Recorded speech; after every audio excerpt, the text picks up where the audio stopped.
हरे कृष्णा। जब पांडव वनवास में थे तो यक्ष ने युधिष्ठिर महाराज से एक प्रश्न किया कि इस दुनिया में सबसे बड़े आश्चर्य की बात क्या है।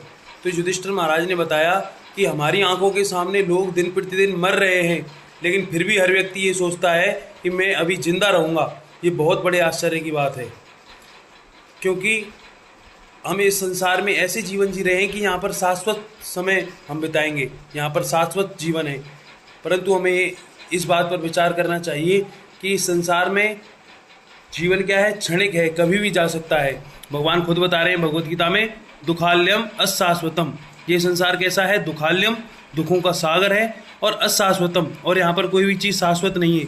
जहाँ दुख है और जीवन क्षणिक है, वहाँ पर किस प्रकार से सुखी हो सकते हैं हम? इस संसार में कहीं भी सुख नहीं है। पदम पदम विपदम, ये संसार एक ऐसा भयावह जंजाल है जहाँ पग पग पे विपदाएं हैं। तो बुद्धिमानी इसी में है कि हमें ये इस चीज़ पर विचार करना चाहिए कि इन दुखों से कैसे निवृत्ति पाई जाए, इन दुखों को पूर्ण रूप से कैसे छुटकारा पाया जा सकता है इन दुखों से। इसके लिए भगवान ने भगवत गीता में हमारे लाभ के लिए बताया है कि जब तक आप माया के अधीन रहोगे, जब तक माया का आपके ऊपर प्रभाव रहेगा, तब तक आप संसार में दुखों से छूट नहीं सकते। लेकिन जब माया का प्रभाव हमारे ऊपर से हट जाएगा तो हम समस्त दुखों से दूर हो जाएंगे। हमें फिर दुखी होने की कोई वजह नहीं है, क्योंकि माया ही दुखों का कारण है। जब तक व्यक्ति तीन गुणों के अधीन रहता है, सतोगुण, रजोगुण, तमोगुण, ये तीनों गुणों से फिर परे कैसे जाया जाएगा? भगवान भगवत गीता में बता रहे हैं, दैवी ही ऐसा गुणमयी मम माया दुरत्या मामे ये प्रपदंते माया में ताम तरंती थे। हे अर्जुन, तीनों गुणों से युक्त जो मेरी माया है वो बड़ी ही प्रबल है। इस माया से बच पाना बड़ा ही कठिन है, परंतु सरल कब बन जाता है माया से बच पाना? मामे वे प्रपदंते माया में ताम तरंती थे, जब जीव मेरे प्रति शरणागत हो जाता है। माम एव, जो मेरे ही प्रति शरणागत हो जाता है, माया में ताम तरंती थे, वह इस माया रूपी भवसागर को बहुत आसानी से पार कर जाएगा। भगवान के प्रति शरणागत होने का प्रयास करना चाहिए। भगवान भगवत गीता में बता रहे हैं, अथातो ब्रह्म जिज्ञासा, कि मनुष्य शरीर का क्या उद्देश्य है कि मनुष्य शरीर में रहते हुए व्यक्ति को ब्रह्म की जिज्ञासा करनी चाहिए। हम कौन हैं, कहाँ से आए, मृत्यु के बाद कहाँ जाएंगे, जैसी जिज्ञासा ध्रुव महाराज ने की थी। जब उनकी माँ सुरुचि ने उनको गोद से उतार दिया था सौतेली माँ ने, तो अपनी माँ सुनीति के पास जब गए और उनसे जिज्ञासा करी, तो सुनीति माँ ने बताया कि बेटा, मैं ज़्यादा पढ़ी लिखी तो नहीं हूँ, लेकिन जहाँ तक मुझे पता है कि भगवान हम सबके परम पिता हैं, शाश्वत पिता हैं।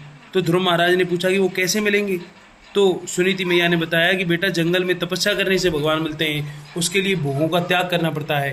तो ध्रुव महाराज के हृदय में भगवान को पाने की इच्छा में शुद्धता और दृढ़ता थी।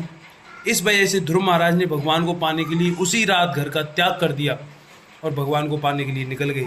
तो भगवान जब हमारी हृदय में इच्छा को देखते हैं कि ये जीव मुझे पाने के लिए कितना उत्सुक है, क्योंकि हमारे हृदय में बैठे हुए भगवान 24 घंटे, तो हमारे लिए भगवान आगे का रास्ता स्वयं दिखाते हैं। इसके बारे में भी भगवान कह रहे हैं भगवत गीता में कि तेसाम सतत युक्ता नाम भजताम प्रीति पूर्वकम, जो जीव प्रीति पूर्वक प्रेम के साथ मेरा भजन करता है, ददामी बुद्धि योगम तम ये माम उपयांति थे, उसको मैं बुद्धि प्रदान करता हूँ जिसके द्वारा वो मुझ तक पहुँच सकता है। तो जब हम भगवान का भजन करने का, भगवान को जानने का प्रयास करते हैं, तो भगवान हमारी मदद करते हैं। एक एक कदम आगे जब हम बढ़ाएंगे तो भगवान किसी ना किसी माध्यम से हमारी मदद करेंगे, जिससे कि हम उनके पास पहुंच जाएं। जब ध्रुव महाराज ने जिज्ञासा करी तो आगे का मार्ग प्रशस्त करने के लिए उनके जीवन में किसको भेज दिया भगवान ने? नारद मुनि को। उसी तरह भगवान हमसे भी प्रेम करते हैं। जिस प्रकार भगवान प्रहलाद जी से, ध्रुव महाराज इन सब से प्रेम करते हैं, उसी तरह भगवान के लिए हम भी समान हैं। कोई भगवान भेदभाव नहीं करते। समो अहम सर्वभूतेषु ना मैं द्वेषो अस्ति ना प्रिय, मैं सभी जीवों के लिए समान हूँ, ना तो मैं किसी से द्वेष करता हूँ ना पक्षपात करता हूँ, परंतु जो मुझे अपने हृदय में धारण रखते हैं वो मेरे लिए विशेष हैं और मैं भी उनके लिए विशेष हूँ। तो कोई माता पिता ये नहीं चाहता है कि मेरे बच्चे किसी भी तरह का कष्ट पाएं, परंतु व्यक्ति जब बच्चे उन्मादी हो जाएं, उत्पाती हो जाएं, अपनी मन मर्जी आचरण करें और माता पिता की सलाह ना माने, माता पिता अगर वास्तव में, वो तो संसार के माता पिता की बात है, लेकिन कृष्ण तो हमारे दिव्य शाश्वत माता पिता हैं। पिता हैं मत्स्य जगतो माता दाता पिता माँ, मैं सबका पिता, माता, आश्रय, धात्री सब मैं हूँ। तो भगवान हमारे बारे में कितने चिंतित होते होंगे। क्या हमें दुखी देखकर भगवान को दुख नहीं होता होगा?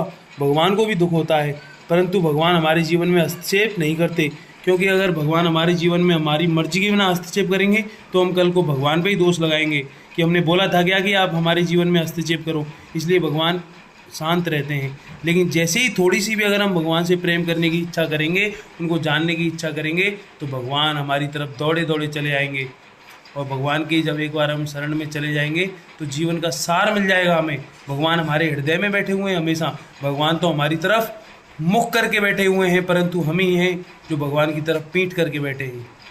इसी तरह हमें भगवान को जानने की जिज्ञासा करनी चाहिए, भक्ति करने का प्रयास करना चाहिए, और भगवान हमारी मदद करेंगे, जिससे कि हम जीवन के सार तत्व को जानने में सक्षम हो सकते हैं, भगवान की कृपा से, अपनी बुद्धि से नहीं। सोई जाने जाए देहु जनाई, भगवान को वही जान सकता है जिसे भगवान अपने बारे में जानना चाहते हैं, और भगवान उसी को अपने बारे में जानना चाहते हैं जो भगवान को जानना चाहता है। हरे कृष्णा, हरि बोल।